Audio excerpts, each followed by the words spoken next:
Hello everyone and welcome to my channel. I'm Claire Marie B. Today I'm going to take you through the setup of my half-yearly bullet journal.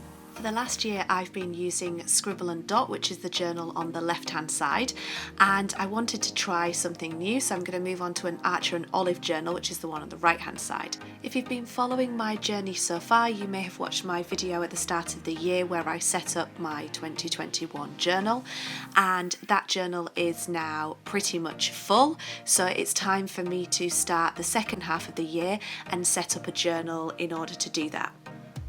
One thing that you can see straight away, which I need to somehow find a way to sort, is when you pin that page there, you can see on the right hand side the gap, and when you flip over there's no creasing in the pages, but it's just that very first page is kind of stuck together a little bit too much in the middle. I'm going to have a look at that outside of the video and see if there's a way to prise that apart a little bit, because it's really noticeable. So onto the first page, this is where I normally draw out my year. So we are in 2021 still. It feels like the last year has been going on for about 3-4 years. I don't know about you guys, but I'm kind of ready for the years to start getting a little bit back to normal. So I'm just drawing out my 2021. As per usual, I've done something wrong in my journal, and this time is no different, and I've done it pretty early on, so my second two has gone a little bit squiggly. Those that follow my videos know I don't often change those things. They add a little bit of charm to it, so if I go wrong, it is what it is. Sometimes I can cover it up, other times I just have to leave it be and just live with it, but I tend to find that those mistakes make me laugh, so I'm quite happy to leave them in because they always provide a smile for me when I look back on my journal. I'm keeping the half-yearly setup theme pretty simple, with some lilac, grey and some lavender. So I've kept it to just 2 colours because I think that looks more effective, and I kind of like a simple setup as well. If you are new to bullet journaling, then you can follow along with this and set something up pretty easily yourself and get the gist of it. If you've been doing it a while, I like a simple setup because it's nice to be able to add to those and put your own twist on it. So hopefully you'll enjoy the simple setup today too. So I'm just colouring in with the lilac. I'm using a Tombow pen. I've discovered and started using more Tombows in the last year. I really like them. I understand why everybody thinks they're fantastic, and there are a few pens out there that really rival them. They are worth the money. Just remember to store them right. I stored one of my pens. I didn't put the cap on properly, so that was one wasted and binned this month. I'm using the grey pen to put a little bit of shading in around the 2021. I've used the purple or lilac to do the 2021 itself, and then also colour in the lavender. And I also drew a few little shapes, circles, kind of stars around the lavender as well, just to add something a little extra. Of course, no spread from me would be complete without my washi tape, so I am using, again, really simple, just grey schemes for the washi tape. Over the page, I'm moving on to my grid guide. This is super useful. Obviously, I did not create this grid guide. There's lots of people out there using grid guides, and that's why having the bullet journal community is so much fun, and it's so good to share because there's some brilliant ideas out there.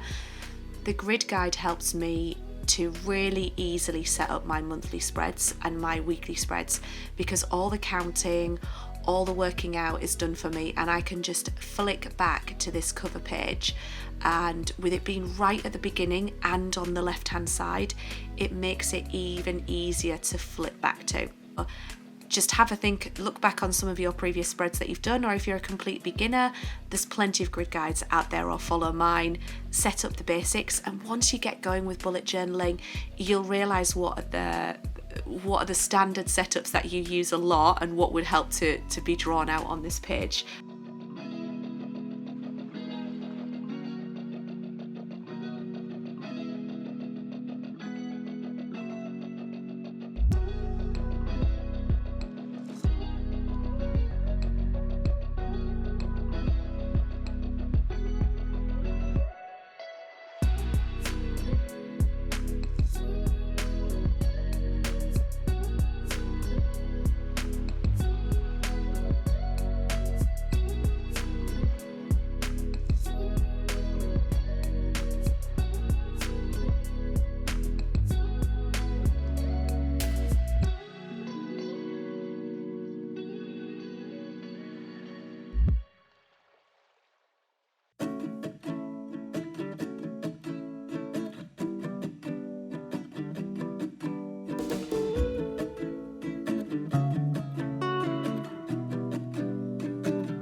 On the right hand page, I'm bringing forwards a spread that I set up in my January bullet journal.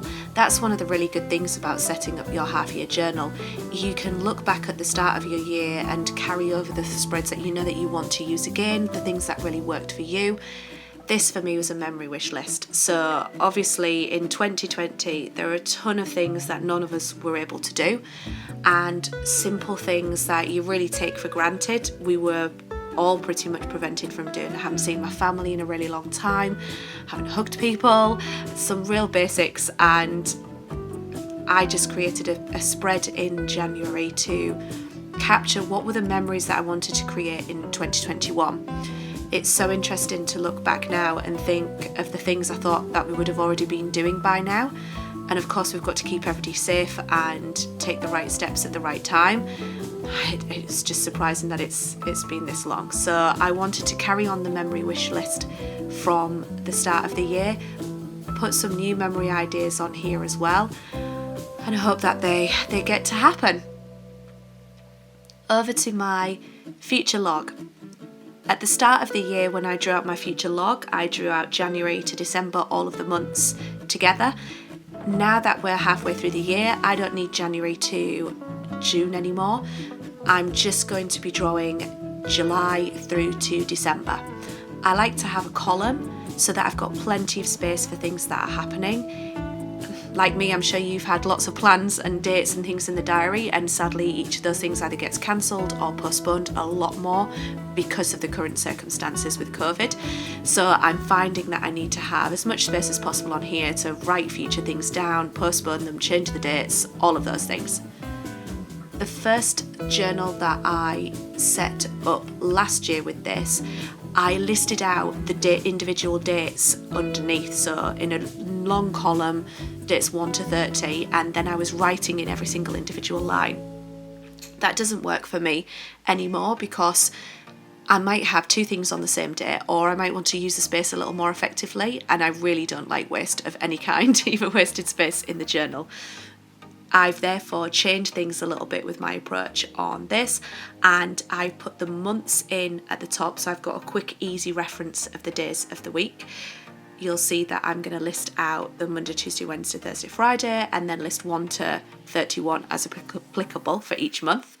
And then underneath I just leave the space completely free for me to list out people's birthdays, certain events that I'm going to, even reminders about things that I've got to do in a couple of months' time. I don't know, there might be some insurance I've got to renew, and I'll just put a little note. This allows me at the start of the month when I'm doing my monthly setups to come back to this page and look at any tasks that I've got to do, any events that are happening, and transfer them into the month itself. Onto my goals page. I did a double page spread for my goals in January, and I'm shortening it to 1 page. I did need quite a bit of space in January, but maybe not as much as I thought. Goals is something that I can get a lot better at, but I don't always find it beneficial to spend too much time doing lots of reflection. I like to be snappy and smart with the time that I'm spending on this to make it really effective. Otherwise, I think you can end up spending too much time looking back in the reflection instead of actually looking forward and putting in plans of what it is that you want to achieve. So I've kept a simple page. I've used my word of the year, moved it forwards, which is embrace, and that's to embrace everything, opportunities, what's happening that you can't control, and physically embrace people as well, hopefully, when we're allowed to hug again. So that's my goals page. On the right hand side, I'm doing my check it out page. Again, I did this as a double page spread in January, but I've decided to change things a little bit for July to December. So I'm doing a box at the top which will be films. I really, really love films. I've been so impressed with what's happened with the streaming channels and how they've adapted in lockdown. I'm really missing going to the cinema. Now that cinemas are opening, I'm hoping to be able to get there more often. So it's a nice big box at the top for films, books and podcasts. I haven't listened to a lot of podcasts over the last year because I would listen to them normally when I'm driving to work. So now that offices and workplaces kind of starting to get back maybe to normal, or talking about able to go back there instead of work from home permanently.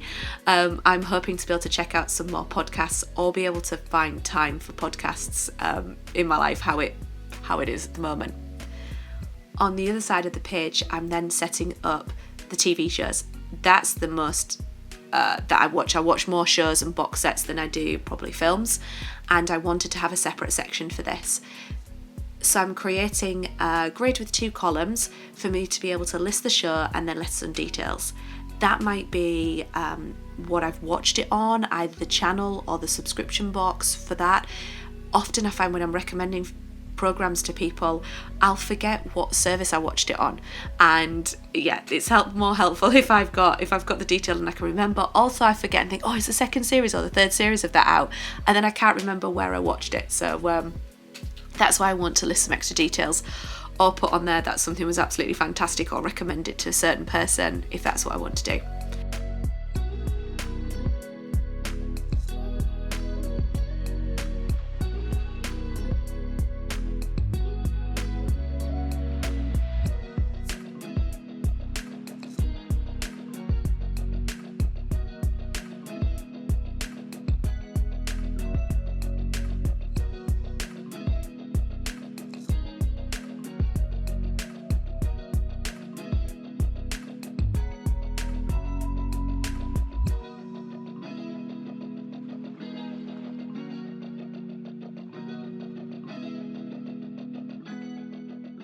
This is the final spread of my journal for the half year. I told you it was a nice simple one this half year, and it is a really simple final spread, which is simply 2022.